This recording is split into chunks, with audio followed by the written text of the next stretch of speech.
Okay.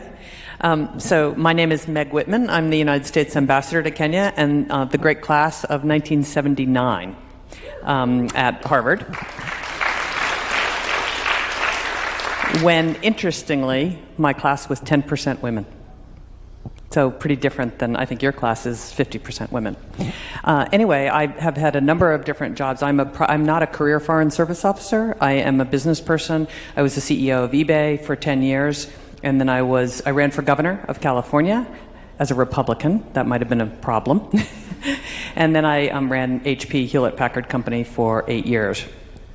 And was minding my own business when the President of the United States called me and said, "We'd like you to be an ambassador, and we want you to go to Kenya." And I said, "Kenya?" I was thinking France. But he said, "No, I want you to go to Kenya because Kenya is the tech capital of East Africa, would be the tech capital of all of the continent, and my tech background at HP and eBay he thought would be a perfect fit." So I had been to Kenya, but only a few times, and on business. And when you go to a place on business, you might as well be in Cleveland. Doesn't matter, because you just go from customer to customer to customer. So I have now been in Kenya for 2 years, and it has been a remarkable experience. First, my husband is here with me. He is a neurosurgeon, went to Harvard undergraduate and Harvard Medical School. And we've never lived outside the United States. So that's been a remarkable experience. I've never worked for the United States government. That's a whole nother experience. And it's been a remarkable chapter in our lives, because for us now this is about experiences. So I have been privileged to be here for the last 2 years. As you now know, Kenya is a remarkable country with lovely people, entrepreneurial people, hospitable people, people who work very hard, and so it's been a true privilege. And if I have to leave you with one thought, some of you may have seen my presentation called "Why Africa? Why Kenya? Why should you invest in Africa, and why should Kenya be your destination?" And the executive summary is supply chain diversification and 93% green energy.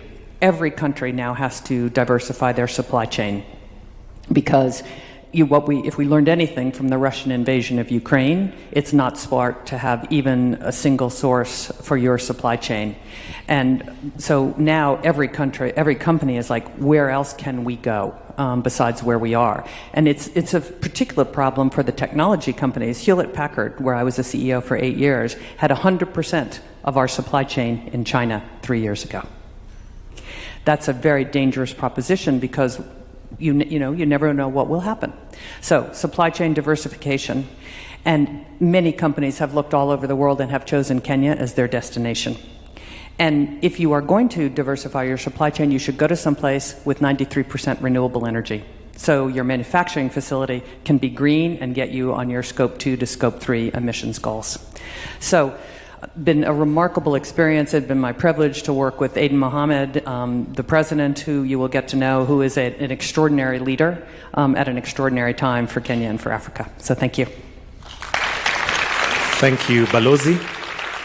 And in case you're taking notes for Swahili, Balozi is ambassador in Swahili, so you can take that down.